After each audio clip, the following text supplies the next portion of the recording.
नमस्कार, मैं हूं तरुण गोयल। हरियाणा की गूंज देख रहे सभी दर्शकों का स्वागत है।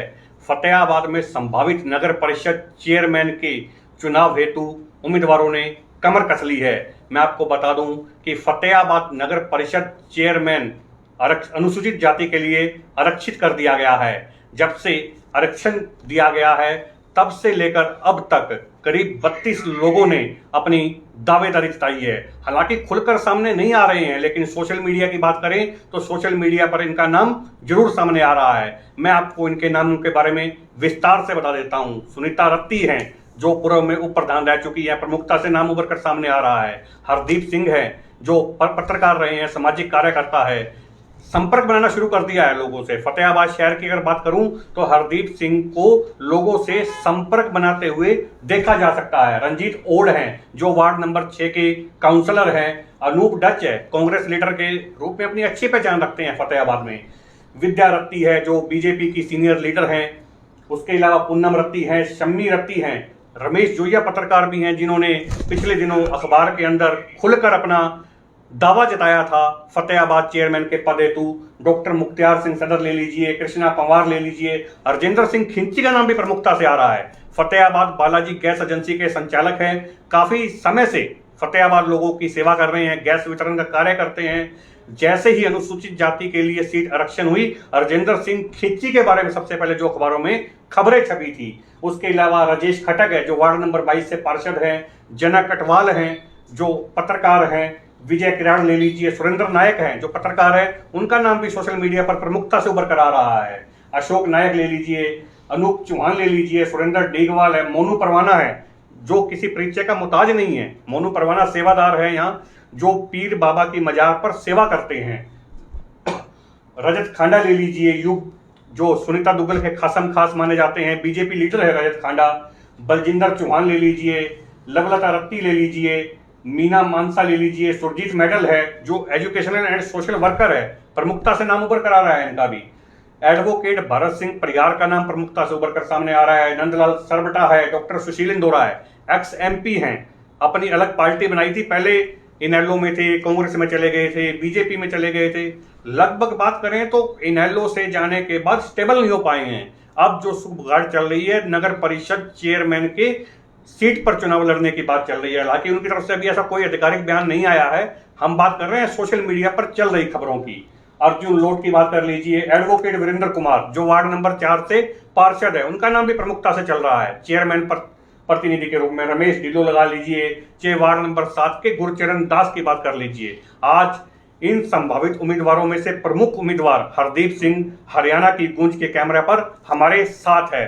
हरदीप सिंह से जानेंगे कि उन्होंने क्या सोचा कि फतेहाबाद की जनता उन पर विश्वास करके उन्हें नगर परिषद की कमान सौंप दे। आखिर पूर्व के प्रधानों में ऐसी क्या कमी दिखी जो हरदीप सिंह ने स्वयं चुनाव लड़ने की सोची और उन कमियों को दूर करने की सोची।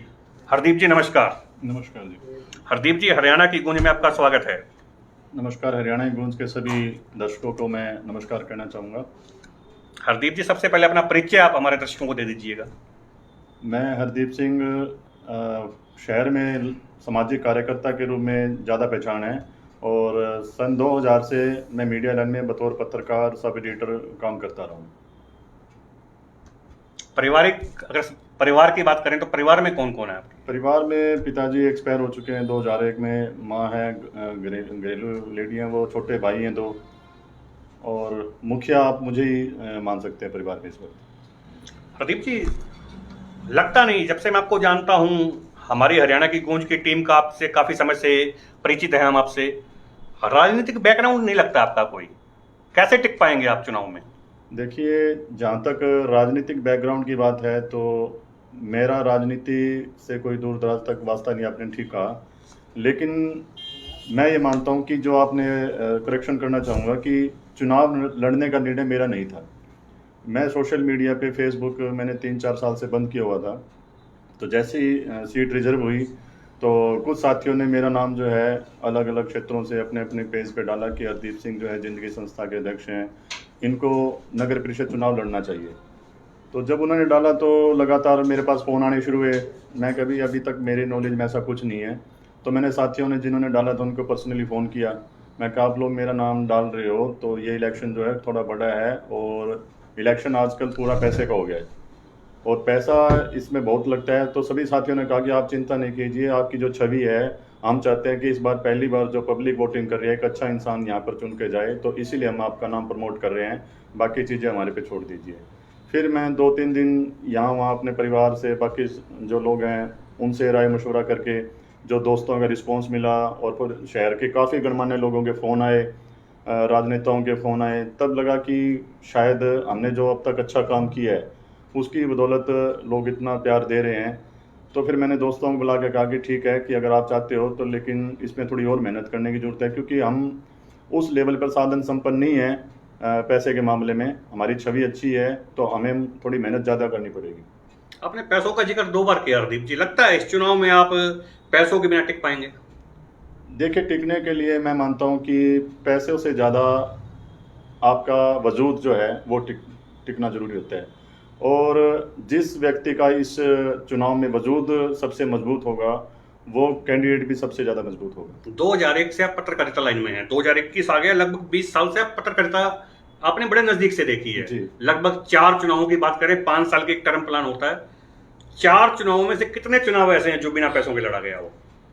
देखिए, लगभग जो बड़े इलेक्शन है, जैसे कोई भी इलेक्शन, आप जो ट्रेंड बदला है हम पिछले नगर परिषद की बात ही कर रहे हैं। नगर परिषद के जो चुनाव होते हैं उनमें लगभग, पहले एक दौर था जब डंडे और झंडे लोग ओपनली उठा के चला करते थे, और अब जो मतदाता है वो सभी को जो है खुश करेगा, उनको कहेगा कि हम आपको वोट देंगे, लेकिन जो उसके मन की है वो कोई नहीं जान सकता। और जहाँ तक मैं मानता हूँ कि ये जो इस बार का चुनाव है, ये एक पहली बार जनता के सामने इतिहास दर्ज करने का अपने आप में गौरवान्वित महसूस होने का अवसर है, क्योंकि अगर वो चाहे तो इसको बदल भी सकते हैं। आपने जैसे बात की कि पैसे का इलेक्शन है, और जो अनुसूचित जातियों का जहाँ तक बात आती है तो उसको गरीब तबकों में गिना जाता है। अगर इसमें भी हम अपने पैसों के वजूद से ही इलेक्शन लड़ेंगे तो इसमें कोई बदलाव का मैं नहीं मानता कि कोई औचित्य है।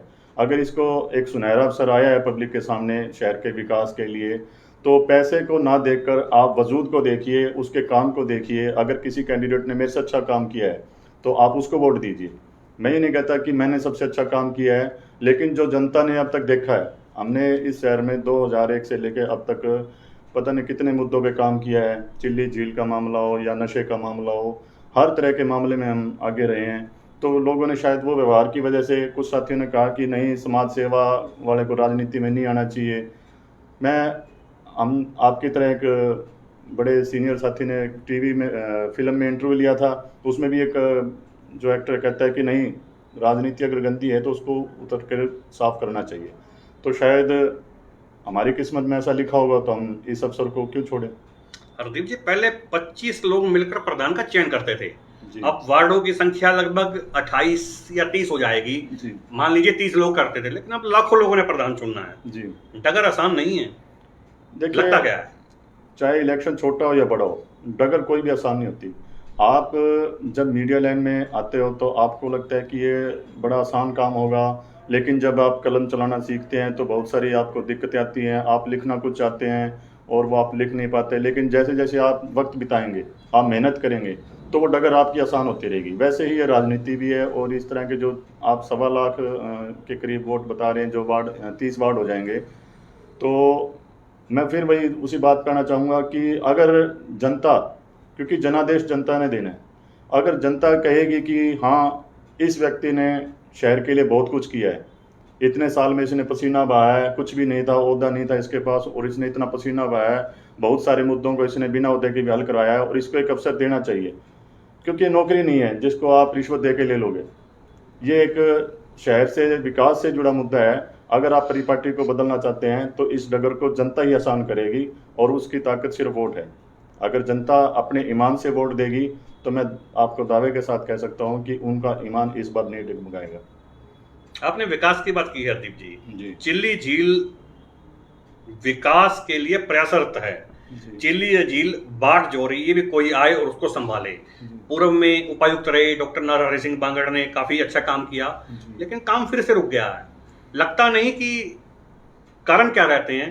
क्या जनता फतेहाबाद की जनता विश्वास कर सकती है हरदीप सिंह पे कि हरदीप सिंह नगर परिषद के चेयरमैन बनते हैं? यदि जनता विश्वास करती है तो इस काम को पूरा किया जाएगा। देखिए, जहाँ तक चिल्ली झील की बात है, दो मुद्दे ऐसे हैं, चिल्ली झील और रेलवे, जिनको हर राजनेता अपने इलेक्शन में सबसे ऊपर रखता है कि हम जब बनेंगे तो चिल्ली झील बनाएंगे और फतेहाबाद में रेल लेके आएंगे।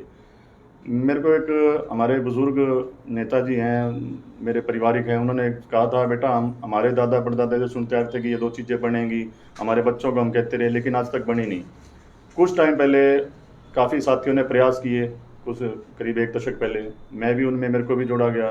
हमने डोर टू डोर कलेक्शन की और डिस्पोजल के लिए उन्होंने, सरकार ने कहा कि डिस्पोजल बनेगा, लेकिन जितना प्रयास हुआ है मैं उसको मानता हूँ कि एक देखिए आप, एक पार्क बनी है चिल्ली झील के नाम पे और उसका जो काम शुरू है, कब्जे को हटाने का प्रयास शुरू है, तो अगर शुरुआत हुई है तो आप ये मानिए कि इसको और आगे बढ़ाया जाएगा तो ये जल्दी बन भी जाएगी। आपने एक अभियान चलाया था कुछ समय पहले, लगभग 1 दशक पहले, knock the door for clean city. जी, क्या अभियान था ये? ऐसा था सर कि जब हम छोटे शहर से किसी बड़े शहर में जाते हैं, मैं फतेहाबाद जैसे छोटे शहर से निकला हुआ था, तो मेरे को अवसर मिला पंजाब केसरी में जलंधर, लुधियाना, अम्बाला, हिसार और चंडीगढ़ में काफ़ी वक्त बिताने का टाइम मिला मेरे को। तो वहाँ मैंने जो साफ़ सफाई देखी, तो जब फतेहाबाद वापस आया तो मन किया कि हमारा शहर भी ऐसा क्यों ना हो, हमारा शहर भी अच्छा होना चाहिए। लेकिन वही आप वाली बात आ जाती कि डगर आसान नहीं थी। तो हमने, कुछ साथियों ने संस्था की तरफ से एक मीटिंग की, तो उन्होंने कहा कि चलो कैसे किया जाए। मैंने कहा भी हम हर घर का दरवाज़ा खटखटाएंगे और उनको कहेंगे कि जो कूड़े के पॉइंट पे आप कूड़ा डालने के बजाय जो नगर परिषद का कोई गाड़ी आती है या कोई ट्रैली खड़ी होती है तो आप उसमें डालें, या जो डस्टबिन निर्धारित कर रखा है उसमें डालें। तो उस अभियान के तहत जब हम शुरू हुए थे तो नगर परिषद चेयरमैन वीरेंद्र नारंग जी थे, स्वर्गवासी हो चुके हैं अभी वो, और बहुत से जो मौजूद लोग हैं शहर के, वो हमारे साथ जुड़े। धीरे धीरे काफिला बढ़ता गया। तो फतेहाबाद के इतिहास में पहली बार ऐसा हुआ था कि किन्नर जो आज तक आप सिर्फ बधाई मांगते देखे गए हैं, वो हमारे साथ जुड़े और उन्होंने नुक्कड़ सभाएं तक की। आपके मीडिया ने बड़ा अच्छा उनको कवरेज दिया, तो एक पहचान बन गई थी कि वो जिंदगी संस्था वाले आ गए, वो कूड़ा बाहर ना डालें आप, जो है नहीं तो जिंदगी संस्था वाले आ जाएंगे। तो एक प्रयास जो साझे हुए, तो काफ़ी कूड़े के पॉइंट उस टाइम पे ख़त्म हुए थे। सीनियर मॉडल स्कूल के सामने कूड़े का पॉइंट था, काफ़ी बरसों से था, वो ख़त्म हुआ। गर्ल्स स्कूल के साथ एक बाथरूम था, एसडीएम बलजीत सिंह जी थे, तो उन्होंने वो ख़त्म करवाया। हमने उनके सामने एक डिमांड रखी थी कि लड़कियां बाहर निकलती हैं तो एक वो जो जेंट्स बाथरूम है वो वहाँ पे नहीं होना चाहिए, वो ख़त्म हुआ। तो इस तरह के बहुत सारे पॉइंट थे जो उस दौरान हमने ख़त्म करवाए। ये हमारी एक उपलब्धि है, क्योंकि जो चीज़ें बिगड़ने में इतने साल लगे हैं, हम कहें कि हमारे एक अभियान से ख़त्म हो जाएगी, वो नहीं है। वो अभियान लगातार चलते रहने चाहिए, तभी ये प्रयास जो है सफल होते हैं। आप हरियाणा की गूंज के कैमरे के माध्यम से हरदीप सिंह को सुन रहे हैं। हरदीप सिंह एक प्रमुख दावेदारों में से एक दावेदार है। नगर परिषद का जो चेयरमैन का पद है अनुसूचित जाति के लिए आरक्षित कर दिया गया है, उनमें से प्रमुख दावेदारों में से एक दावेदार हरदीप सिंह है। मैं हरियाणा की गूंज देख रहे सभी दर्शकों से एक अपील करता हूं कि नगर परिषद से संबंधित, शहर के विकास से संबंधित यदि आपके मन में कोई भी सवाल है तो आप नीचे कमेंट बॉक्स में पूछ सकते हैं, जिसका जवाब हम हरदीप सिंह से जानने की जरूर कोशिश करेंगे। तब तक के लिए आप हरियाणा की गूंज के साथ बने रहिए। हरदीप सिंह, नगर परिषद के द्वारा एक थाना रोड पर मल्टी लेवल पार्किंग बनाई गई है जी। जब से वो पार्किंग बनी है उसका यूज नहीं हो पाया, हमने देखा है, कभी प्रयोग नहीं हो पाया है। ठेकेदार टेंडर निकालती है नगर परिषद, ठेकेदार टेंडर लेते हैं, 2 से 3 महीने में टेंडर छोड़कर भाग जाते हैं, पेमेंट नहीं भरी जाती है, फिर टेंडर की प्रक्रिया अपनाई जाती है। मतलब लुका छिपी का खेल ठेकेदार और नगर परिषद में चल रहा है। कारण क्या है इसका? देखिए, जब पार्किंग का मुद्दा उठा था तो हमने एक एमएल कौशिक जी डीसी साहब हुआ करते थे, तो उनके सामने हमने बाज़ार की दिक्कत रखी। तो उन्होंने कहा कि जो पुराना थाना है उसमें हमने एक मल्टीप्लेक्स जो है मार्केट का प्रपोजल बनाएं तो कैसा रहेगा। हम काफ़ी सामाजिक कार्यकर्ता वहाँ पे बैठे, तो हमने कहा कि आपका सुझाव अच्छा है सर, अगर आप इस पर अमल करें तो उन्होंने एक मीटिंग बुलाई और पार्किंग के लिए उन्होंने प्रपोजल तैयार किया। फिर कुछ साथियों ने विचार दिया कि इसको सर जो है ना, धर्मशाला रोड को सीधा जीटी रोड से निकाल दिया जाए, इसके मल्टी पार्किंग के बीच में से एक सड़क निकाल के जो गलियाँ सिलेंडर वाली आती है वो सीधा जीटी रोड पे निकाल दी जाए, क्योंकि धर्मशाला रोड सीधा जीटी रोड से जुड़ जाएगा। तो एमएल कौशिक साहब ने प्रयास किए, एक पीली पट्टी बिछाने का अभियान चला ताकि जो उसके अंडर रहे। लेकिन आगे जैसे आप समझते हैं कि परिपाटी, नगर परिषद को एक चाहे प्रधान, मैं किसी का नाम नहीं लेना चाहूँगा, लेकिन जो सिस्टम है उसको सुधारने का प्रयास मैं मानता हूँ कि किसी ने नहीं किया। अगर वो सुधार करते तो ना तो पब्लिक परेशान होती, ना ये पार्किंग जो हमारी है सफ़ेद हाथी बनती। अब टेंडर में कमीशन खोरी का भी चक्कर होता है, वो सोचता है भी इतना मिल जाए, इतना मिल जाए। लेकिन मैं मानता हूँ कि इतनी बढ़िया चीज़ अगर किसी अधिकारी ने या किसी नेता ने बना के दी आपको, उसकी धरोहर को रखने की जिम्मेदारी नगर परिषद की बनती है। अगर वो निभाए तो पार्किंग जो हमारे एक मुद्दा बाजार के अंदर रहता है, ये काफ़ी हद तक सोल्व हो सकता है और दुकानदार भी खुश होंगे और पब्लिक भी उससे राहत मिलेगी। आज कैमरे में बता दीजिए ना, नगर परिषद की ऐसी कौन सी शक्ति हैं जिन्होंने मल्टी लेवल पार्किंग को सफेद हाथी बना दिया? देखिए, इसमें मैं वही बात की, चुनाव का दौर है। अब कहेंगे कि भी आरोप, मैं पहले भी इस टॉपिक पे आवाज़ उठाता रहा हूँ, और जब टेंडर की बारी आती थी तो अखबारों में आता था कि आज टेंडर निकलेगा, आज टेंडर निकलेगा। काफ़ी फिर कहने लगे भी नहीं, ये फ्री में एक बार इसको ट्रायल बेस पे रखेंगे, एक बार पार्किंग देखते हैं कि अब तक फ्री में लोग अंदर व्हीकल खड़ा करना शुरू कर दें। अभी जो पार्किंग है उसके अंदर कुछ मतलब आप व्हीकल खड़ा करो, उसकी सिक्योरिटी भी जरूर होनी चाहिए। वहाँ पे काफ़ी व्हीकल वगैरह में तोड़ फोड़ हुई तो हमारे पास वो भी शिकायतें आई। जो एक करप्शन है वो करता एक है, भुगतते सभी हैं। अब उसके लिए चाहे ये तो जिम्मेदारी प्रधान की या जो अधिकारी है उनकी बनती है। अब तो सरकार ने नगर परिषद कमिश्नर भी नियुक्त किए गए हैं, तो वो भी एक मुख्य अंग बन चुके हैं नगर परिषद का। अगर वो ईमानदारी से काम करें तो वो कोई एक दो जो भी भ्रष्ट अधिकारी हैं तो वो हाथों हाथ निकल सकते हैं और ये सिस्टम सुधर सकते हैं। जनता आपको देख रही है फतेहाबाद की, फतेहाबाद नहीं, अन्य लोग भी आपको देख रहे हैं जी। आज आप वायदा कर दो ना कि जो आरोप आप लगा रहे हैं, जो आप सुझाव दे रहे हैं, भी हरदीप सिंह उस सुझाव पे खरा उतरेंगे। देखिए, ये परमात्मा की दया से एक जो सिस्टम बना हुआ है, मेरा जो व्यवहार जाना जाता है, मेरी जो छवि जानी जाती है, अब तक फतेहाबाद में मैं आपको दावे के साथ कह सकता हूं कि कोई शख्स ये नहीं कह सकता कि हरदीप सिंह ने किसी व्यक्ति को इस तरह से तंग किया है या इस तरह से वो दबाया है। चाहे नशे के मुद्दे की बात हो, चाहे आप नंदी जो आवारा सांड घूमते थे उनसे नुकसान की बात हो, तो हर तरीके से आगे रहा हूँ। और जहाँ तक एक मेरे काफ़ी मित्र जो मुझे सपोर्ट कर रहे हैं वो भी कहते हैं कि दबेगा नहीं। मैं आपको दावे के साथ कह सकता हूँ कि अगर ये हौसला और ये ताकत सभी साथी देते रहे तो नगर परिषद में अगर मैं पहुंचा भगवान की दया से, तो आपको ये शिकायत कभी नहीं मिलेगी कि वहाँ पे कोई फरियादी गया था, यहाँ पे कोई भ्रष्ट अधिकारी बैठा था और हरदीप के जाने के बाद भी वो टिका रहा। दावे अक्सर दावे रह जाते हैं। हमने बहुत से राजनीतिकों को इंटरव्यू किए हैं, आप हमारे पत्रकार साथी भी हैं, हालांकि प्रमुख दावेदार भी हैं। देखिए, आज कैमरे पर कह दीजिएगा कि ये दावा नहीं वायदा है। ये दावा आपने पूछा तो मैंने दावा कर दिया, लेकिन मैं ज़्यादा करने में विश्वास रखता हूँ। फतेहाबाद में जब नशे की बात चली थी तो पूरे शहर में संत गोपाल दास जी और प्रवीण काशी जी आए थे। पूरे शहर में सबसे पहला शख्स मैं था जो उनके साथ लगा था। काफ़ी लोगों ने कहा कि नहीं, नशे वाले ऐसे होते हैं, धमकियाँ मिलेंगी, डरते हुए आए नहीं थे। मैंने उनको समझाया, काफ़ी लोग बाद में जुड़े भी, लेकिन लास्ट तक हम उनके साथ जुड़े रहे। पुलिस ने गिरफ्तारी भी किया हमारे को। हमने सीएम साहब का, अगर हमारे के अंदर डर होता तो हरदीप सिंह इतना दबने वाला इंसान नहीं है, जो कहेगा वो आपको पूरा भी करके दिखाएगा। हरियाणा की गूंज के एक सम्मानित दर्शक है राजेश माहिया जी, वो सवाल पूछ रहे हैं कि हरदीप जी के ऊपर अगर हम विश्वास करते हैं जी, तो ऐसे 5 काम बता दीजिएगा जिसके लिए आपने रोड मैप तैयार किया है। देखिए, 5 काम की बात नहीं है, क्योंकि शहर जो है ना हमारी, एक आपने छोटा सा एक गांव देखा होगा फतेहाबाद का, काफ़ी मशहूर हुआ है, तलवाड़ा जाखल का गांव है। तो वो जो गांव है वो एक सोच पे डेवलप हुआ है। और वो सोच क्या थी कि आप जब कहीं से बाहर से, उनकी बेटी जो है चंडीगढ़ पढ़ती है, तलवाड़ा गांव की जो सरपंच है, उन्होंने बताया कि आप जो है तालाब को लेक का रूप दे दीजिए, आप इसमें पेड़ पौधे लगाइए। तो आज वो मतलब इंडिया लेवल पे जो श्रेष्ठ स्वच्छ गांव है उनमें शुमार होता है। फतेहाबाद के जो 5 काम आप राजेश माहिया जी, बड़ा अच्छा सवाल है इनका। कि एक बार एसपी साहब आए थे तो उन्होंने मेरे से इसी तरह से पूछा था, यहीं नगर परिषद मीटिंग थी, तो मैंने उनको कहा था कि मैं सर, काम तो बहुत सारे होते हैं अगर करने वाला हो तो। फतेहाबाद में जैसे एक हमने ये जो ग्रिलें लगाई गई हैं, इतना ट्रैफिक बढ़ रहा है लगातार, इन पे हरियाली होनी चाहिए। आप दूसरे बड़े शहरों में जाओगे, आप देखोगे कि कितना मतलब हरा भरा दिखता है। आप बाईपास पे या फिर कहीं भी जाओगे तो बीच में आपको पेड़ पौधे दिखते हैं। अगर वो पेड़ पौधे हों तो हमारे काफ़ी व्यवस्था जो है सुधर सकती है। दूसरा जो है पार्किंग की जो आपने बात की, हर दुकान के आगे एक पौधा जरूर होना चाहिए।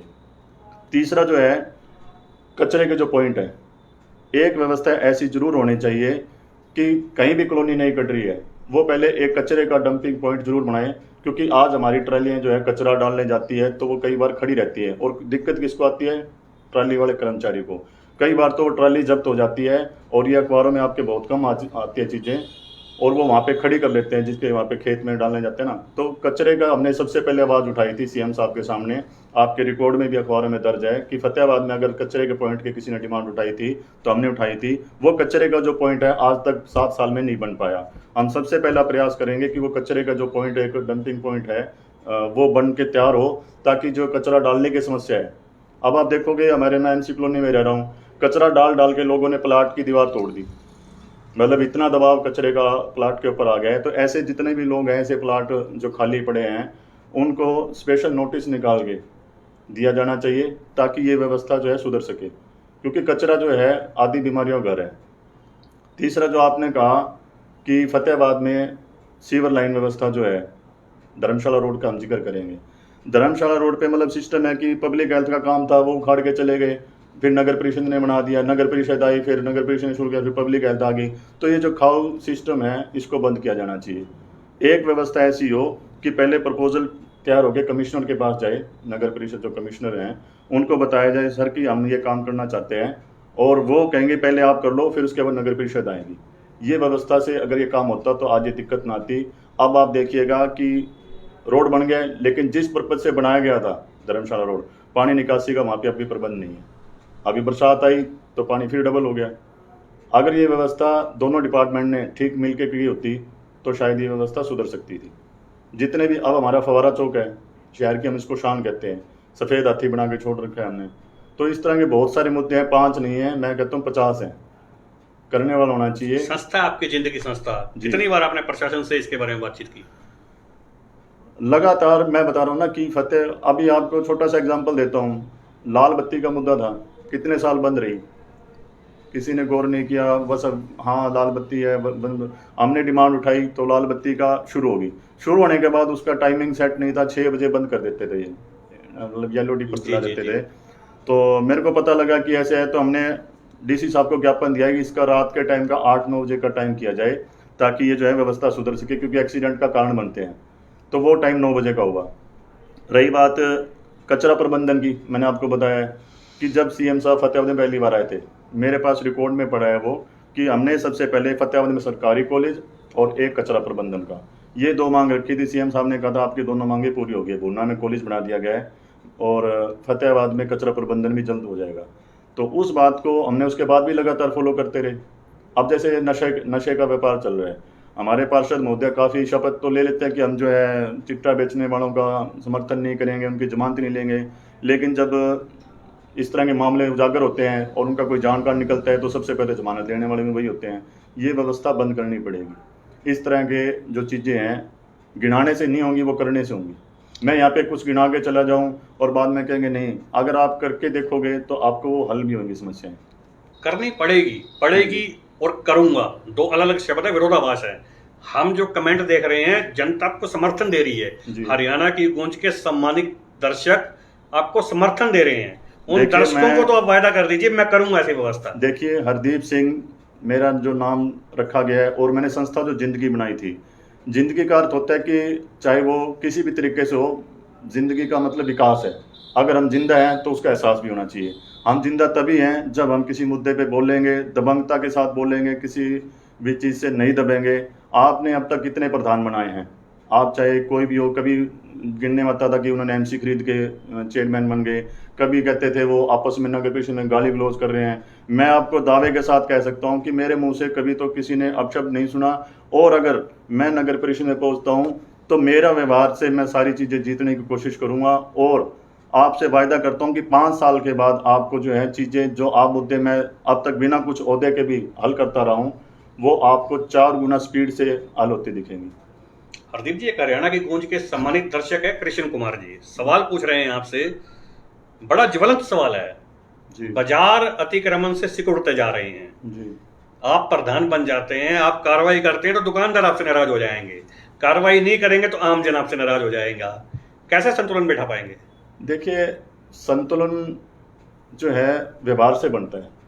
जब तक आप कुर्सी पे बैठ के कुछ नहीं कर सकते, आपको पब्लिक में जाना पड़ेगा, दुकानदार के पास जाना पड़ेगा। मैं अब चेयरमैन बन गया, मैं नगर परिषद में बैठा बैठा कह दूँ जाओ अतिक्रमण है उठा लो और दूसरे दिन फिर छोड़ दूँ, तो ये नहीं चलेगा। आपको दुकानदारों के पास जाना पड़ेगा, उनको समझाना पड़ेगा, उनको एक व्यवस्था देनी पड़ेगी। जब तक आप उनको एक व्यवस्था नहीं दोगे कि हम आपके अतिक्रमण का ये समाधान कर रहे हैं, और पब्लिक को भी राहत मिलेगी, आपको भी राहत मिलेगी। जब आप उनको एक व्यवस्था दे दोगे तो शायद वो आपसे नाराज़ भी नहीं होंगे और पब्लिक भी नाराज़ नहीं होगी। व्यवस्था बनाने के लिए आप उनसे भी सुझाव मांगे, अपने भी सुझाव दें। अब बीच में जैसे ट्रैफिक आए थे, उन्होंने बीच का एक वो कहीं से देख के आए होंगे, तो उस पर भी काफ़ी विवाद हुआ भी आप जो है ये गलत कर रहे हैं, भीड़ हो गई है, ट्रैफिक, क्योंकि शहर बहुत छोटा है हमारा। अगर हम बड़े शहरों में जाएंगे तो वन वे ट्रैफिक होता है, उसमें दिक्कत नहीं आती इतनी। लेकिन जो फतेहाबाद शहर है, आगे आगे हमारा शहर, जैसे अब आपने बात की कि ट्रैफिक काफ़ी हद तक तो वैसे हल हो जाएगा जब नया बस स्टैंड शुरू हो जाएगा, काफ़ी सारा बाजार उस साइड डेवलप होगा। अभी जैसे अलग अलग एरिया में कवर होने शुरू हो गए बाजार। भट्टू रोड पे आप देखोगे, आप सबसे बड़ा मुद्दा एक भूल गए हैं कि रेडी वालों के लिए जो जगह मैं लूंगा आपके से हाँ सवाल जी, लूंगा ये भी। तो वो जो चीज़ें हैं, इस तरह के मुद्दे सिर्फ कागजों में ही हम उनको लॉलीपॉप देते रहे हल नहीं होंगे। दुकानदारों से आप मीटिंग करें, कितनी हर दुकानदारों की यूनियन बनी हुई है, कितने प्रधानों ने उनसे बातचीत की। सिर्फ प्रधानों से बातचीत तभी होती है उनके दुकानदारों के, जब उनका कोई सामान उठा के ज़बरदस्ती ले जाया जाता है नगर परिषद में, फिर वो छुड़वाने आते हैं, फिर बाद में वही चीज़ हो जाती है। फिर ऊपर से कोई लेटर आता है कि अतिक्रमण है, मेरे जैसे कोई शिकायत कर देता है, फिर वो उसी हिसाब से।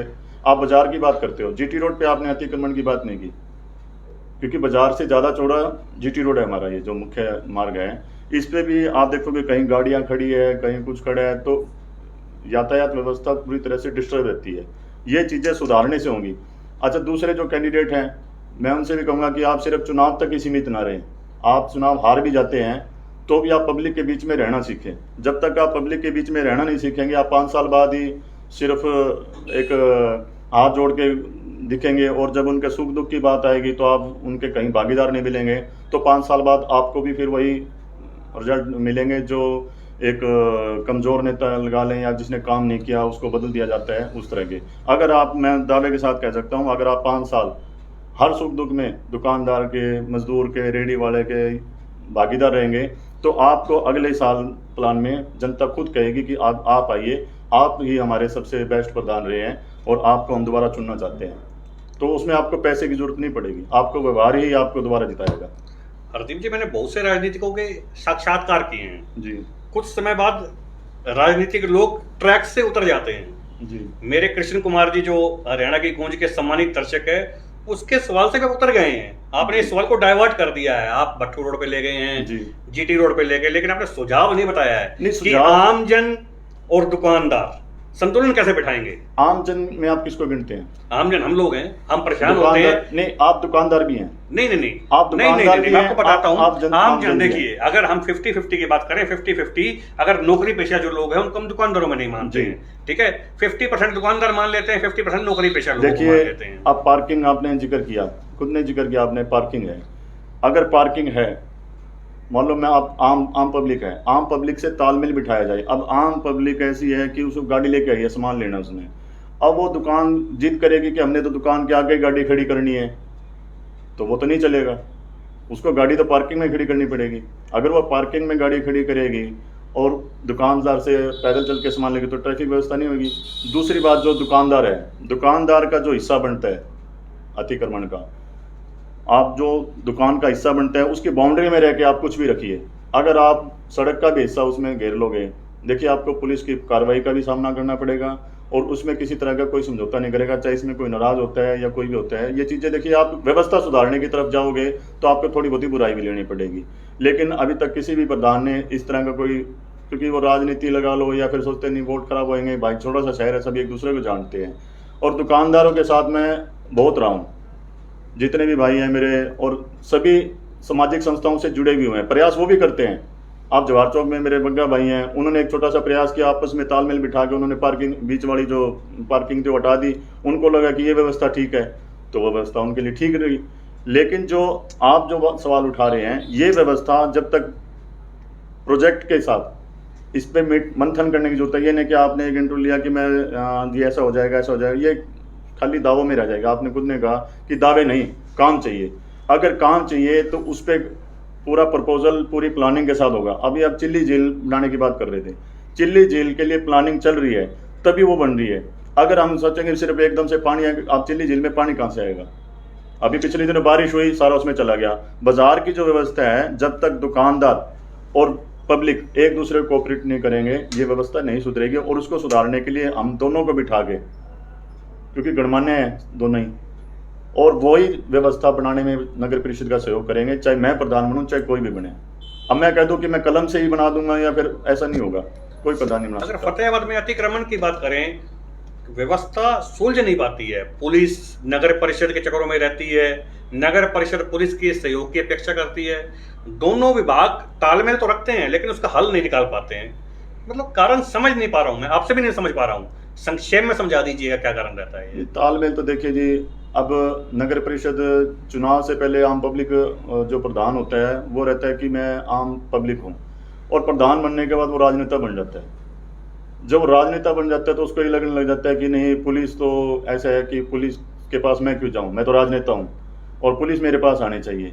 तो पुलिस भी सोचती है कि हम क्यों जाएं, वो प्रधान है वो हमारे पास आए। तो ये जो एक मैं की लड़ाई है, इसमें शहर का विकास उलझ जाता है। इस तरह के मुद्दे जो हैं आप बता रहे हो।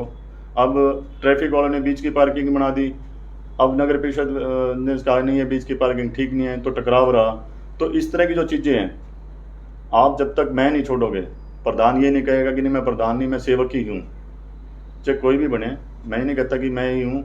आप प्रधान, मैं अब तो सिंपल ड्रेस में आप देख रहे हो कि कई साथी कहते कुर्ता डाल लो। अब मैं प्रधान बनते ही खद्दर का कुर्ता और मैं बिल्कुल गाड़ी में से उतरू ही ना, पब्लिक मेरे को भी गालियाँ निकालेगी। जब तक आप पब्लिक के साथ, पुलिस के साथ बिल्कुल अपनी जिम्मेदारी के साथ बात नहीं करोगे, आप कहीं भी काम नहीं करवा सकते। लगता है आपको कहीं ना कहीं, देखो हमने पहले भी कवरेज की है अतिक्रमण की, पुलिस के अधिकारी कर्मचारी अतिक्रमण के लिए दुकानदार को समझाते हैं, दुकानदार उल्टा उनके साथ बदतमीजी करने लग जाते हैं। वो इसलिए करते हैं कि अब एसडीएम बलजीत सिंह जी हुआ करते थे, मैं उनके साथ गया था। अब ये एक जनरेटर पड़ा है बड़े दुकानदार का, अब उसने आधी सड़क रोक रखी है, और एक चाय के खोखे को आप अतिक्रमण कहते हो, उसको उखाड़ के फेंक रहे हो। वो जो इतना बड़ा मतलब ट्रक के स्पेस जितना उसने घेर रखा है, आप उसको कुछ नहीं कह रहे तो दुकानदार को गुस्सा आता है। आप छोटे दुकानदार को तंग कर रहे हो और बड़े को नहीं कर रहे, तो ये छोटे बड़े का जो भेदभाव है, आप सभी को समांतर रखोगे, उसको भी लगेगा दुकानदार को कि नहीं भाई मेरे इतना बड़ा आदमी था, उसका भी अतिक्रमण हटा है तो मेरे को बैठाना पड़ेगा। अगर आप सीधा ही डायरेक्ट जिसको आप जो कमजोर दिखाई देता है दुकानदार, आप उसको जाके कहोगे नहीं तूने अतिक्रमण कर रखा है, ये हटना चाहिए, और बड़ा वो देखेगा भी हाँ मैं, तो उसको गुस्सा आएगा और भी रिएक्ट करेगा। आप समांतर कार्रवाई कीजिए, आपको वो कोऑपरेट भी करेंगे, उनको ये लगेगा कि नहीं बराबर हुआ है। अभी मैं एक बड़ा शोरूम तो छोड़ दूँ और एक छोटे से दुकानदार का सामान ट्राली में डाल के, और फिर वो सामान बाद में आधा मिले, जब वो सामान वापस लेके जाते हैं तो बहुत सारा सामान उसमें से गाय मिलता है। चाहे आप रेडियो की बात कर लीजिए, चाहे, लेकिन वो बोलते नहीं बेचारे, सोचते चलो कुछ तो मिला हमारे को वापस। तो ये व्यवस्था बदलनी पड़ेगी और ये व्यवस्था हम बदलेंगे। देख लीजिए आप कड़क फैसले ले रहे हैं, वोट बैंक टूटने का आसार है। देखिए हरदीप सिंह कभी वोट बैंक के नहीं, मैं अभी आपके चैनल के माध्यम से कह रहा हूँ कि जो शहर मैं चाहता हूँ कि फतेहाबाद शहर हमारा बहुत छोटा शहर है और अच्छा विकसित हो सकता है, और हम इसको अच्छा बनाने का सपना देख रहे हैं। तो अच्छा तो एक मिसाल बनना चाहिए, ये नहीं कि हमने एक जी फिर से वही हो गया कि अब कई चर्चाएं फिर घूम फिर के पैसे बह जाते हैं जी, पैसे उसके पास बहुत है जी। कितने दिन चलेगा पैसा इलेक्शन में? आप 1 महीने के इलेक्शन में पैसा देख लोगे, लेकिन 5 साल उसका नुकसान बहुत भुगतोगे। अगर आप वो 5 साल नुकसान नहीं भुगतना चाहते तो आपको एक अच्छे इंसान को चुनना होगा, और वो अच्छा इंसान आपने तय करना है, मेरे कहने से तय नहीं होगा। मैं कह के चला जाऊंगा, दूसरा आएगा, दूसरा कह के चला जाएगा।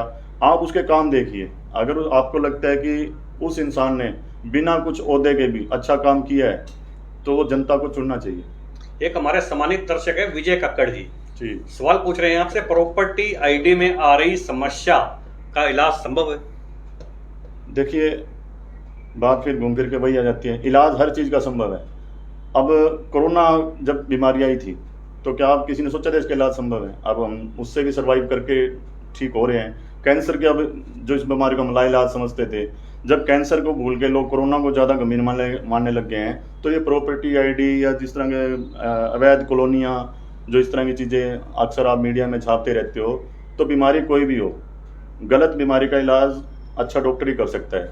और अगर आप डॉक्टर गलत चुन लेंगे नगर परिषद के लिए तो आप उसका इलाज कभी नहीं करवा पाओगे। तो क्या पूर्व में जो ये आज दिक्कतों का सामना करना पड़ रहा है, जी, क्या फतेहाबाद शहर ने जो डॉक्टर चुना गलत चुना आज तक? देखिए, फतेहाबाद शहर ने कभी भी डॉक्टर नहीं चुना, क्योंकि आप देखिएगा ये नगर परिषद का कंपाउंडर तो चुने थे, कंपाउंडरों ने मिलकर डॉक्टर चुन लिया। कंपाउंडर कभी भी बड़ी बीमारी का इलाज नहीं कर सकता। कंपाउंडर जाके डॉक्टर के साथ सेट हो सकता है। जब डॉक्टर आगे खराब मिलेगा उनको तो डॉक्टर कहेगा कोई बात नहीं, तुम कंपाउंडर मैं जैसा कहता हूँ वैसे चलते रहो। तो कंपाउंडर भी फिर वो पान टिक्कों में पानी भर के आगे लगाते रहते हैं। बहुत बड़ी बात कह दी है हाँ हरदीप सिंह ने आज, तो इशारा समझ जाइएगा। मैं हरियाणा की गूंज के दर्शकों को साफ बता रहा हूं, हरदीप सिंह जो कह रहे हैं बड़े कम शब्दों में बहुत बड़ी बात कह रहे हैं कि कंपाउंडर हमेशा डॉक्टर के साथ मिल जाते हैं। जैसा डॉक्टर उनको सिखाएगा कंपाउंडर वैसा ही करने के लिए तैयार हो जाएगा। हरदीप सिंह जी, एक सवाल और लेना चाह रहा हूं। 2011 में एसडीएम बलजीत सिंह जी होते थे, आपने नंदीशाला का निर्माण करवाया था जी। आवारा पशुओं के मन में डर हो गया था कि सीधा नंदीशाला चलते हैं वरना हरदीप सिंह आ जाएगा। आज 10 सालों बाद उन पशुओं में डर खत्म होता नजर आ रहा है। आज भी सड़कों पे आवारा पशु फिर नजर आ रहा है। देखिए, आप देखेंगे, मैं भी दिन में भी कहीं जिक्र कर रहा था, ये इसी टॉपिक पे बात चल रही थी बाजार के अंदर। वो व्यवस्था आपने वो दौर देखा होगा, आपने देखा होगा किसी की हड्डी टूट गई, किसी को टक्कर मार दिया व्हीकल पे, सड़क पे गर्मी, जो हम गर्मियों का आप दौर देख रहे हैं, ये आपके जीटी रोड पे कम से कम 25-30 सांड तो इस टाइप बैठे होते थे। अब आप रात को खुलेआम घूम सकते हो कि आपको कहीं इस तरह से लड़ते झगड़ते या जीटी रोड पे बैठे हुए सांड नहीं मिलेंगे। जहाँ तक बात आती है आवारा सांड की, कुछ साथी मेरे क्या करते थे, रात को कोई जख्मी हुआ सांड तो उसको पट्टी कर देते थे, मेरे को बुलाते थे। मैं कहा ये व्यवस्था जो है बदलनी पड़ेगी, क्योंकि ये एक सोल्यूशन नहीं है। एक जख्मी सांड है, आपने उसको पट्टी की, वो फिर ठीक होगा, फिर एक्सीडेंट होगा। तो मैंने कहा कि भी एक नंदीशाला बननी चाहिए। उन्होंने कहा कि नहीं, नंदीशाला तो कहीं हरियाणा में कहीं है ही नहीं, नंदीशाला बन ही नहीं सकती। मैं कभी अगर बन गई तो हमने डीसी साहब से मिले, हम उस टाइम ML कौशिक जी हुआ करते थे, तो व्यवस्थाएं हमने बहुत सारी बदलवाई थी उस टाइम पे। नंदीशाला प्रमुख थी तो हमने कहा सर एक नंदीशाला, उन्होंने कहा भी इसके लिए चारे की व्यवस्था, पैसे, क्योंकि गौशाला में तो सभी चंदा देते हैं, नंदीशाला में कौन देगा, ना उससे दूध आना, ना पानी आना, कुछ भी नहीं आना। तो मैं कहा सर व्यवस्था हो जाएगी, आप थोड़ा प्रयास कीजिए। उन्होंने प्रयास शुरू किया, हमारे को कहा कि एक मीटिंग बुलाई जाती है, पटवार भवन में मीटिंग बुलाई गई, उसमें सभी MC आए, गाँव के सरपंच आए, तो अलग अलग सुझाव लिए गए। जो मैं आपको बता रहा था कि सुझाव मंथन किया गया, तो मेरे से सुझाव मांगा भाई एक व्यवस्था ऐसी कर दी जाए, एक बार पकड़ के सारे है ना अस्थायी नंदीशाला बना दी जाए जब तक कोई जगह नहीं मिलती। हमारे शायद एक साथी ने बताया था कि संजय रुखाया जी ने वो जगह दी थी, सेक्रेटरीट के सामने एक प्लाट हुआ करता था। तो बलजीत सिंह जी जो SDM थे, मैं उनको एक बिल्कुल ज़मीन से जुड़ा हुआ अधिकारी मानता हूँ कि उन्होंने ज़मीन से जुड़कर उस चीज़ को आगे बढ़ाया। और हमारी जो टीम थी वो इकट्ठा करती थी सांड को, उनमें बल्लू यादव है, MK मोबाइल वाले, ये सारे साथी जो हैं इकट्ठा करते थे। और वो जो खुद आपने देखा हो कई बार उनकी कोठी का अगर सांड होता था तो वो लाठी लेकर अपने पुलिस वालों के साथ भाग करते थे। अधिकारी ऐसा होना चाहिए, नगर परिषद प्रधान ऐसा होना चाहिए जो किसी का वेट ना करे। अगर समस्या जनता के लिए सामने खड़ी है तो ये ना वेट करे कि वो जो इसका लिए नियुक्त किया गया वो आएगा, कर्मचारी आएगा, वो खुद भी उस जिम्मेवारी को निभा सकता है। वो तो बलजीत सिंह जी ऐसे अधिकारियों में थे। और आप देख सकते हो कि आज नंदीशाला फतेहाबाद में है और उसमें मैं जाता भी हूँ। और पराली जो हमारी एक समस्या थी, वो पराली का भी वहाँ पे प्रबंध होता है, वो चारे में काम आती है, हर तरह का। उसमें शहर वाले थोड़ा सा और सहयोग करें तो ये व्यवस्था हो। और दिक्कत कहाँ आती है कि गाँवों से जो है लगता है कि फतेहाबाद में नंदीशाला है। हरियाणा की पहली नंदीशाला फतेहाबाद में बनी थी और हमारी जो टीम थी उसके लिए लगातार रही थी और उनके साथ टैग किए गए थे। वो जगह कम पड़ गई तो वो दीवार टूट गई थी, काफ़ी सारे बार भी आए, फिर दोबारा पकड़े गए सांड वो। लेकिन जो चारे की व्यवस्था है, आप सांड के लिए भी जो नंदी है हमारे एक, उनकी पूजा करते हैं, आप उनको भी चारे की व्यवस्था वहाँ पे जाके देखिए क्या व्यवस्था है, सहयोग कीजिए। आप सहयोग करेंगे तो समस्या आपकी ही हल होगी, क्योंकि वो समस्या आपके लिए गंभीर है। प्रशासन ने आपका काम करना था, वो नंदीशाला बना दी है, आप उसमें चारे की व्यवस्था कराइए, यूनियन है, थोड़ा थोड़ा करते रहिए, हल हो जाएगी। हरदीप सिंह जी ने बलजीत सिंह जी का जिक्र किया। मैं आपको बता दूं कि बलजीत सिंह जी 2011 में यहाँ SDM हुआ करते थे फतेहाबाद के अंदर, जिन्होंने आवारा पशुओं से शहर को निजात दिलाने के लिए स्वयं हाथ में डंडा थाम लिया था। अक्सर उनको सड़कों पर आवारा पशुओं के पीछे देखा जा सकता था। नगर परिषद की टीम को साथ लेकर चलते थे, ट्रैक्टर ट्राली को साथ लेकर चलते थे, रस्सा को साथ लेकर चलते थे। जहां भी आवारा पशु दिखा, कभी कर्मचारियों को वेट नहीं किया, इंतजार नहीं किया बलजीत सिंह ने। हमेशा स्वयं आगे बढ़कर आवारा पशुओं से शहर को निजात दिलाने में प्राथमिकता दी। आज वह हमारे बीच में नहीं है। मैं हरियाणा की गूंज के माध्यम से स्वर्गीय बलजीत सिंह को श्रद्धांजलि अर्पित करता हूं। हरदीप सिंह जी, एक दर्शक है हमारे हिमांशु जी, बड़े अच्छी शहर के बारे में जानकारी रखते हैं। आपसे सवाल पूछ रहे हैं कि नशे की समस्या का समाधान आप कैसे करेंगे। हालांकि आपने अभी इसका जिक्र भी किया कि पार्षद शपथ तो ले लेते हैं, लेकिन जब कोई नशाखोर पकड़ा जाता है तो जानकारी निकालकर पीछे हट जाते हैं। देखिए, हिमांशु जी, क्या नाम बताया पूरा? हिमांशु सिंगला जी। हिमांशु सिंगला जी हैं, शायद बाई फेस जानते भी होंगे। तो मैं बताना चाहूँगा कि फतेहाबाद में जब उड़ता पंजाब फिल्म सभी ने देखी, उड़ता पंजाब फिल्म देख के बड़ा खुश हुए थे कि पंजाब में ये हालात है और ये सुधार हो रहा है। लेकिन जब ये हमारे पंजाब से सटा सिरसा फतेहाबाद है, ये चीज़ें जब हमारे फतेहाबाद में आने लगी तो इसके तरफ किसी ने ध्यान नहीं दिया। तो ढिंगसरा गांव की महिलाएं थी काफ़ी, उनके वहाँ जब बच्चे मरने लगे, उनके जो बच्चे थे घर का सामान बेचने लगे, तो वहाँ पे संत गोपाल दास जी आया करते थे। संत गोपाल दास जी आया करते, तो उन्होंने अपनी व्याख्या रखी कि ऐसे ऐसे हमारे यहाँ पे, उनको चिट्टा मतलब हीरोइन का नशा समझ नहीं आया, तो उनको लगा कि शराब के नशे से मर रहे हैं। तो उन्होंने कहा कि आप हमारे यहाँ पे आइए, तो वो एक पूरी टीम लेके आए। मेरे पुराने परिचित थे, तो अशोक पुनिया जी हैं, उन्होंने कहा कि भी ठीक है, आप लोग आइए और हम जो है इस पे मंथन करते हैं कि क्या करना चाहिए। तो मैं जा नहीं पाया, तो उन्होंने अगले दिन एक प्लानिंग की कि जिस बच्चा नवजात बच्चा था, उसके पिताजी नशे में मर चुके थे, तो उस नवजात बच्चे को लेकर वो डीसी साहब के पास चले गए। अब डीसी साहब को भी लगा कि भी ये तो वैसे कोई ड्रामा कर रहे हैं, उनको भी इतना आइडिया नहीं था। उन्होंने कह दिया कि ये ड्रामा ना कीजिए, आप जिस नवजात बच्चे ने अपने पिता की शक्ल भी नहीं देखी, आप सोचिए ऐसे कितने घर होंगे। कोई, अब तो फतेहाबाद में काफ़ी हादसे हो चुके हैं, कोई सरकारी हॉस्पिटल के बाथरूम में मिला है, कोई कूड़े के ढेर पे मिला है।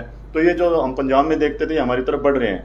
अब मैं आपको बता रहा हूँ कि जो नशे का हमने अभियान चलाया था, इतने दिन चला, शहर के बहुत से लोगों से साथ मांगा गया। प्रवीण काशी जी ने 20-20 दिन के 2 बार अनशन किए। हमने, मेरे पास आज अगर पहले पता होता तो मैं लेटर लिखा था, 5 नशा मुक्ति केंद्र हमारे प्रयासों से फतेहाबाद जिले को मिले हैं। सिर्फ फतेहाबाद ऐसा जिला है जिसमें 5 नशा मुक्ति केंद्र जो है फतेहाबाद के रतिया में, भट्टू में रतिया में बन चुका है, एक टोहाना में, और फतेहाबाद में एक चीज़ और थी, नशा करने वाले जो दोबारा नशा करना शुरू कर देते हैं, उसके लिए हमने एक मांग रखी थी कि इनके लिए विस्थापित सेंटर बनाया जाए। सरकारी हॉस्पिटल में जो एक अलग से जगह पेंडिंग थी, उसमें वो काम चल रहा है। उसमें जो नशा छोड़ने वाले ठीक नहीं होते, उनको लंबे समय तक रख के उनकी काउंसलिंग की जाएगी और वो काम वहाँ पे चलेगा। सबसे बड़ी दिक्कत क्या आती है कि जो पीड़ित है, जिस परिवार का बच्चा पीड़ित है, नशा कर रहा है, वो ये चीज़ जैसे बीमारी है ना, मेरे को टीबी की बीमारी है, तो बताने से डरता है, वो छुपाता है उस चीज़ को। छुपाए ना, सहयोग करे। अब एक लड़के की माँ आई, बोले बेटा तू है ना हमारी मदद कर दे, हमारा लड़का मर रहा है। मैं कह जी मैं मदद कर दूंगा, आपको साथ चल। बोले नहीं, हमारा लड़का हमारे को कुटेगा। मैं कह जब लड़का आपका मर रहा है, हरदीप सिंह ने गोली क्यों खाई? सारे शहर की समस्या है, पूरे शहर में हमने आंदोलन चलाया था। मैं अभी, आप कहते हो कि मैं प्रधान के वैसे ये बात कह रहा हूँ, आप लोग साथ दीजिए। मैं आपको दावे के साथ कह सकता हूँ कि इलेक्शन से पहले ही इस नशे की जड़ को हम ख़त्म कर सकते हैं। जितने भी घरों में पीड़ित हैं नशे से, किसी तरह से आपके आसपास तस्कर घूमते हैं, उनसे डरिए नहीं, आप उनकी सूचना दीजिए। मैं मानता हूँ कि पुलिस जो है, जब कोई नया एसपी आता है, चाहे वो हमारे ये वाले हों, इनको भी मैंने पहले दिन ही कहा था। एक एसपी जी जो पिछले थे, उनको कहा था कि हमारे यहाँ हीरोइन की समस्या है। उन्होंने मजाक में कह दिया था कि कौन से वाली हीरोइन की समस्या है। मैं कह जी आपको कौन से वाली चाहिए? तो हरदीप सिंह डरने वाला नहीं है, चाहे पुलिस गिरफ्तार करे, कोई आप साथ चाहिए होते पब्लिक का। अकेला हरदीप कुछ नहीं कर सकता। अगर हरदीप सिंह का साथ देंगे या जो भी इस तरह के प्रवीण काशी का साथ देंगे, आपके सामने कोई लड़ने वाला हो तो उसका साथ दीजिए। ये नहीं कि आप चाहो कि वो तो मर जाए लेकिन नशे का समाधान हो जाए, हम सामने भी ना आए। आपको सामने आना पड़ेगा। बच्चे आपके मर रहे हैं, बच्चे आपके खराब हो रहे हैं। अगर आप नहीं साथ दोगे तो आने वाले समय में आप देखोगे कि हर घर में जो युवा है, नस्ल और फसल फतेहाबाद की बड़ी जल्दी खराब होने वाली है, अगर इसको हमने समय रहते नहीं सुधारा तो। आप हरियाणा की गूंज के कैमरे के माध्यम से फतेहाबाद के सामाजिक कार्यकर्ता व फतेहाबाद नगर परिषद के चेयरमैन के पद हेतु प्रमुख दावेदारों में से एक हरदीप सिंह को सुन रहे हैं। मैं आपको हरदीप सिंह के बारे में बता देता हूं कि लगभग 38 वर्ष की इनकी उम्र है और लगभग 12 से 13 साल तक इन्होंने पत्रकारिता क्षेत्र में, पत्रकारिता में नाम कमाया है। यदि मैं हरदीप सिंह के बारे में बताऊं तो ऐसा कोई राजनीतिक दल नहीं है जिसका हरदीप सिंह से संबंध ना हो। हरदीप सिंह के लिए एक बात फतेहाबाद में और मान्य है कि पीड़ितों के लिए चाहे उसके सुख दुख में हरदीप सिंह हमेशा काम आते हैं। कभी जाति नहीं देखते, धर्म नहीं देखते, उसका मजहब नहीं देखते। हरदीप सिंह को जहां भी कोई पीड़ित नजर आता है, जिस पीड़ित की आवाज को दबाया जाता है, हरदीप सिंह प्रमुखता से उसकी आवाज बनकर सामने आते हैं। इस बार जब नगर परिषद की चेयरमैन की सीट को अनुसूचित जाति के लिए आरक्षित किया गया तो लोगों ने एक ही स्वर में आवाज उठाई कि उनको चेयरमैन हरदीप सिंह चाहिए। हरदीप सिंह का चेहरा ही उनके लिए चेयरमैन के रूप में मान्य है। मैं हरदीप सिंह जी से जानना चाहूंगा, हरदीप सिंह जी 2016 के अंदर फतेहाबाद के नागरिक अस्पताल के गेट पर एक डिलीवरी हुई थी, आपने उसकी एक तस्वीर ली थी जो नेशनल मीडिया तक में चली थी। बाद में परिवार को सरकार से 1.5 लाख के करीब मुआवजा भी मिला था। क्या घटनाक्रम था? देखिए, जब बात किसी को न्याय दिलाने की आती है तो आप उसमें अपना पराय ना देखिए, गरीब अमीर ना देखिए। आप वो बात जब उसको न्याय दिलाने की आती है तो आप उसको न्याय दिलाने के लिए अड़ जाइए। आप जब उसके लिए न्याय दिलाने के लिए अन्याय हो रहा है किसी के साथ तो आप खड़े होंगे तो आपको न्याय जरूर मिलेगा। 2016 में माननीय सांसद, तत्कालीन सांसद अशोक तंवर जी और CPS थे प्रहलाद सिंह गीलाखेड़ा जी, तो उन्होंने एक महामेधा स्वास्थ्य जांच कैंप लगाया था।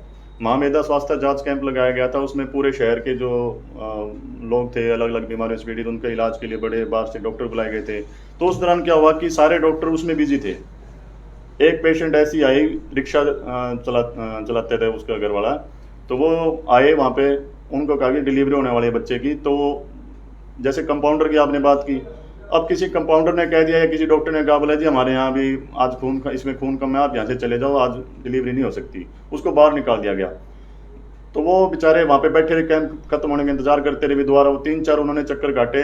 जब कैंप खत्म हो गया तो मेरे यहाँ पे बैच लगा हुआ था, उस कैंप में मैं भी सेवाएं दे रहा था अपनी, तो मेरे यहाँ बैच लगा हुआ था। तो उन्होंने कहा कि मेरे को संस्था के हिसाब से जानते थे, उन्होंने कहा कि भी ऐसे ऐसे आप जिंदगी संस्था से हो। मैं कहा हाँ जी।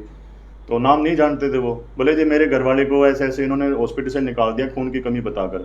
जब मैं उसके पास गया तो वो एक्टिवा के पास ऐसे हाथ लगा के खड़ी थी, उसके पीछे से जैसे डिलीवरी हुई, बच्चा जो है ना बिल्कुल निकल के, वो सलवार डाल रखी थी इसलिए वो बच्चा बच गया।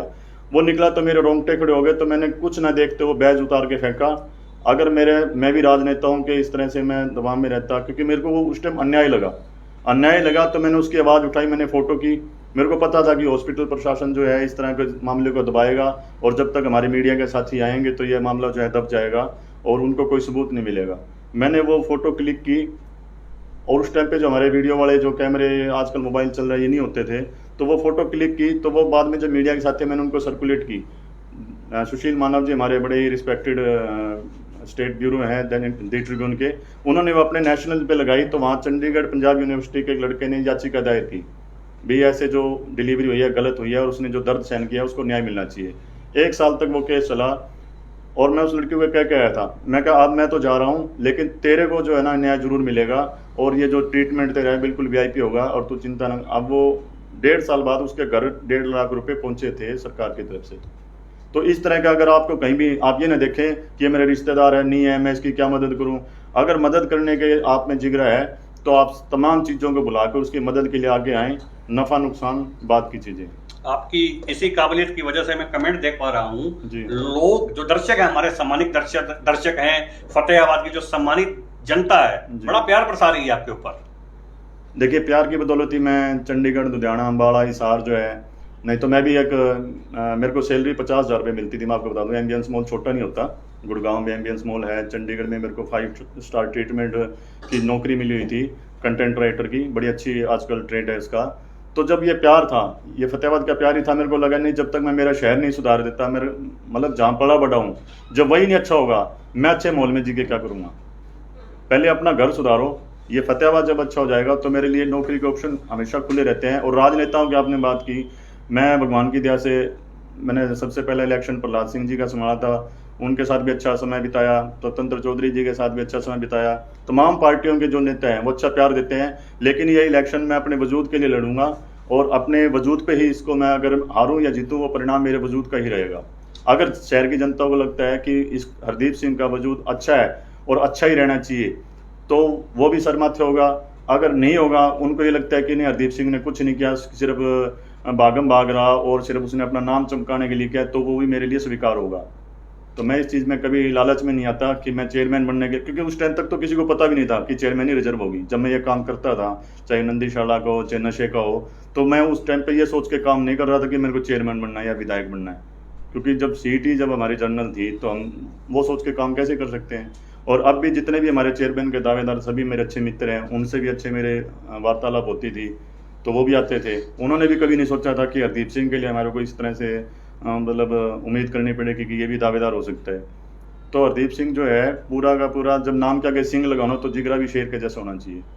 हरदीप जी, पूर्व के प्रधानों में क्या कमी देखते हैं आप? देखिए, फतेहाबाद विकसित नहीं हो पाया है। मतलब यदि हम गूगल पे भी सर्च करते हैं तो फतेहाबाद यूपी का दिखा देता है, लेकिन अगर हम फतेहाबाद की पहचान बताते हैं, बताना पड़ता है भी सिरसा के पास या हिसार के पास। फतेहाबाद की अपनी कोई पहचान नहीं है। हरदीप सिंह क्या करेंगे? फतेहाबाद कोई भी शहर है, अभी हम कई बार जिक्र करते हैं, किसी शहर का विकास सबसे पहले शुरू होता है एजुकेशन या बड़े इंस्टीट्यूट से या इंडस्ट्री से। हमारे शहर में कुछ भी नहीं है इंडस्ट्री। अगर आप फतेहाबाद में किस लेवल की लगा देंगे कि बाहर से, जैसे हिसार जाओगे तो जिंदल फैक्ट्री है। जब जिंदल फैक्ट्री है तो हिसार की पहचान जिंदल फैक्ट्री से होती है, ना कि हिसार की पहचान हिसार से होती है।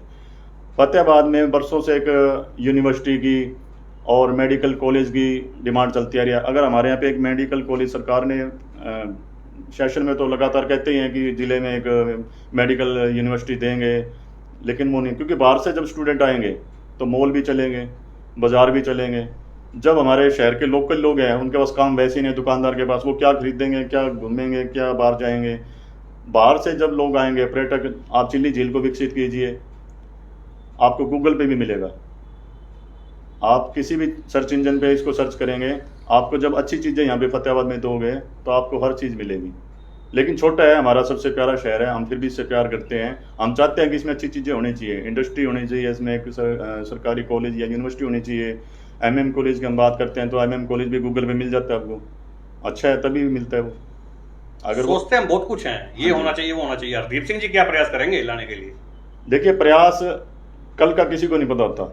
हरदीप सिंह तो ये कह सकता है कि अगर आज आपके हाथ में है तो मैं आज आपको करके दिखा सकता हूँ, लेकिन कल क्या होगा वो मैं उसको वायदा कर सकता हूँ कि मैं करूँगा। मैं ये नहीं कहता कि मैं नहीं करूँगा। आप अगर लिखित में लें, आप अपने चैनल के माध्यम से आप शपथ पत्र ले सकते हैं। अगर हरदीप सिंह ना करे, मतलब 1 साल में ना कर पाए कोई भी इनमें से एक काम, तो मैं 1 साल के बाद आपको इस्तीफा भी दे सकता हूँ। आप हमारे दर्शकों का वायदा कर दीजिए, यही हमारा शपथ पत्र है। मैं आपके दर्शकों, मैंने आपके चैनल पे गाई है, वो फेसबुक पे आप लाइव चला रहे हैं, एक बार कैमरे के सामने नजर से नजर मिला के कर दीजिएगा। देखिए, हरदीप सिंह ने मतलब बेदाग चेहरा है, और नज़र से नज़र मिलाने की जहाँ तक बात है, बाकी जो भी कैंडिडेट आए मेरे को नहीं पता किस तरह के होंगे, क्या उन्होंने कर रखा है। मैं अपना बेदाग जो छवि है उसके भी आप पे कह सकता हूँ कि हरदीप सिंह इतना कच्चा नहीं है कि जो मेरे युवा साथी, खासतौर पे अब तक मेरे साथ युवा साथी जुड़े हुए हैं, क्योंकि युवा साथियों के मन में इस तरह की कोई चीज़ नहीं कि पैसे से इलेक्शन लड़ा जाएगा या फिर बहुत सारी चीज़ें जो है संसाधन जुटाए जाएंगे, क्योंकि उनमें एक प्यार है। वो युवा साथी जो प्यार बरसा रहे हैं, अगर उनकी बदौलत बड़ों ने भी साथ दिया और मैं नगर परिषद तक पहुंचा, तो मैं आपके साथ वायदा करता हूं कि 1 साल के अंदर जो मुद्दे हल पिछले 15 साल में नहीं हो सके हैं, आपको उनकी शुरुआत नजर आएगी। अगर आपको शुरुआत भी नजर ना आए तो मैं आपसे वायदा करता हूं कि हरदीप सिंह ऐसी कुर्सी का लालच नहीं करता, वो छोड़ने से भी गुरेज नहीं करेगा। हरदीप सिंह जी,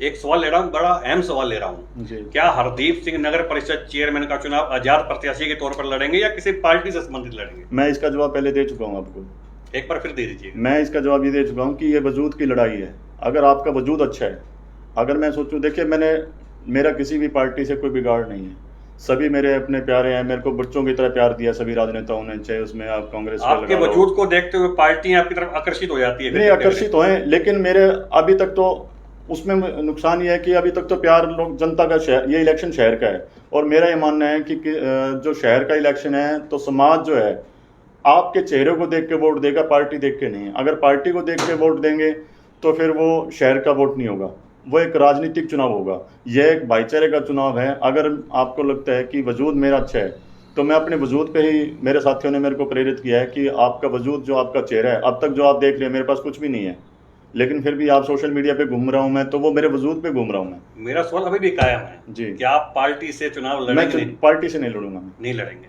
जी अंतिम सवाल ले रहा हूँ। कोरोना लगभग 1.5 साल से कोरोना ने कोहराम मचाया हुआ है। जी अगर हम कोरोना की पहली लहर की बात करें तो बहुत से परिवारों ने बहुत से लोगों को खोया, मैंने भी अपने पिताजी को खोया। जी कोरोना की दूसरी लहर को बात करें तो सरकारें तैयार नहीं थी, कोरोना ने एकदम से दस्तक दे दी, सरकार को संभलने का मौका ही नहीं मिला। आपकी संस्था ने बड़ा अच्छा काम किया, जी ऑक्सीजन सिलेंडर घर घर तक पहुंचाए। तीसरी लहर आने की संभावना डॉक्टरों ने जता दी है। जी मेरी बहुत से डॉक्टर मित्रों से बात होती है, वो कहते हैं कि अक्टूबर या सितंबर तक तीसरी लहर आने की संभावना है। जी जिंदगी संस्था किस स्तर पर तैयारी कर रही है? देखिए, ज़िंदगी संस्था का जब नाम ही ज़िंदगी है तो हम तो लोगों की ज़िंदगी बचाने के लिए प्रयास करते रहते हैं लगातार। और कोरोना की ये सभी के लिए दुर्भाग्य है। मेरा घर शिवपुरी के काफ़ी नज़दीक है। बड़ा दुख होता था कि जिस शिवपुरी में कभी धुआं उठता नहीं देखा हमने, वहाँ पर वो धुआं कभी हटता नहीं था। लगातार ही वहाँ पे 10-10 लाशें जली हैं। और आपके जो कोरोना के जो दूसरे पेशेंट हैं, जो यहाँ पे फतेहाबाद में डेथ होती थी उनकी, तो वो हुड्डा से बड़ा एक मतलब हमारा जिस शहर को हम एक हंसता खेलता देख रहे हैं, बड़ा भयावह मंजर हो गया। भयावह मंजर था वो, जो वो देखना किसी को भी अच्छा नहीं लगता। और मैं चाहता हूँ कि जो वैक्सीनेशन है, चाहे जैसे भी अगर इसका इलाज वैक्सीनेशन है, तो पब्लिक जो है ये ना सोचे कि भी अभी हम कहीं वीडियो देख रहे थे कि लोग घूमने चले गए हैं, उनको ये लग रहा है कि कहीं कोरोना दोबारा आए उससे पहले हम घूम फिर आएँ या फिर मनाली चले जाएँ। वो कहीं भी जाएँ, सबसे पहले एक वैक्सीनेशन ज़रूर करवाएं। और दूसरी बात जो हमारी संस्था का है कि पहली लहर के अंदर भी हमने ऐसे लोगों को सिलेक्टेड कर लिया था कि जो बिल्कुल ही जिनमें अधिकतर विधवाएं थी और उनके घर पे कोई नहीं था। अभी एक साथी का फ़ोन आया था कि उसके पिताजी की डेथ हो गई और वो अनाथ हो गए। हम सरकार से मांग करेंगे शपथ पत्र मांग पत्र देकर कि उस बच्चे को गोद लेके उस पर परवरिश की जाए और उसकी जो छोटी बहनें हैं उनको भी पाला पोसा जाए, क्योंकि ऐसे बच्चों का पालन पोषण समाज भी थोड़े दिन के लिए कर सकता है। और अगर उसको अच्छे ट्रैक पे लाना है तो सरकार की जिम्मेदारी बनती है और वो सरकार को करना भी चाहिए। हमारी संस्था आगे भी लगातार प्रयास करती रहेगी कि जहाँ तक हो सकेगा, क्योंकि हम कोई ओहदेदार तो है नहीं कि हम ये कर देंगे। जितना तक हो संभव हो सकता है हम सारे युवा साथी मिलकर करते हैं। किसी साथी ने आटा दे दिया, किसी ने कुछ पैसे दे दिए, और जहाँ हमें पता लगता है वहाँ जरूर पहुँचते हैं। और यही ज़िंदगी का एक असूल है कि आपके पड़ोसी अगर रो रहा है तो आप जाके पता जरूर कीजिए क्यों रो रहा है। आप हरियाणा की गूंज के कैमरे के माध्यम से सामाजिक कार्यकर्ता व नगर परिषद चुनाव के प्रमुख दावेदार हरदीप सिंह को सुन रहे थे। मैं हरदीप सिंह के बारे में आपको फिर बता देता हूं। 38 वर्षीय नौजवान युवक है, चेयरमैन के लिए प्रमुख दावेदारों में से एक है। 2001 से पत्रकारिता क्षेत्र में अपने जीवन का करियर शुरुआत की थी। 2003 से लेकर 2005 तक दैनिक जागरण में अपनी सेवाएं दी। 2005 से लेकर 2006 में पंजाब केसरी में अपनी सेवाएं दी। 2008 में जो संध्या दैनिक फतेहाबाद से निकलता था, दबका अखबार में इन्होंने अपनी सेवाएं दी। उसके बाद 2008 से लेकर 2011 तक जलंधर पंजाब केसरी में सब एडिटर के तौर पर इन्होंने अपनी सेवाएं दी। मैं आपको हरदीप सिंह के बारे में संक्षेप से बताने लगूं तो बहुत समय लग जाएगा। मैं इतना ही बताना चाहूंगा कि हरदीप सिंह हर किसी के सुख दुख में सबसे पहले खड़े नजर आते हैं। किसी की जाति नहीं देखते हैं, धर्म नहीं देखते हैं, मजहब नहीं देखते हैं।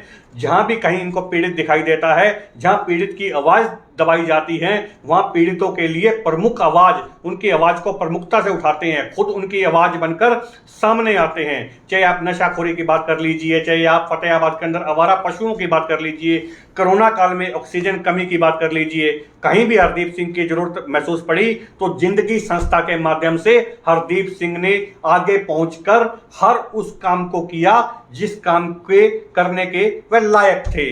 अभी हरियाणा की गूंज के कैमरे पर हरदीप सिंह ने फतेहाबाद के विकास को लेकर काफी दावे किए, काफी वायदे किए। आप यदि हरियाणा की गूंज के सम्मानित दर्शक यदि हरदीप सिंह के वायदे और दावों पर विश्वास करते हैं तो नगर परिषद चुनाव में हरदीप सिंह को वोट देकर जरूर सफल बनाएं, वरना 32 अन्य कैंडिडेट और हैं, आप किसी को भी आजमा सकते हैं। लेकिन यदि हरदीप सिंह के वायदों और दावों में आपको दम नजर आता है तो हरदीप सिंह को वोट देकर नगर परिषद में जरूर भिजवाएं।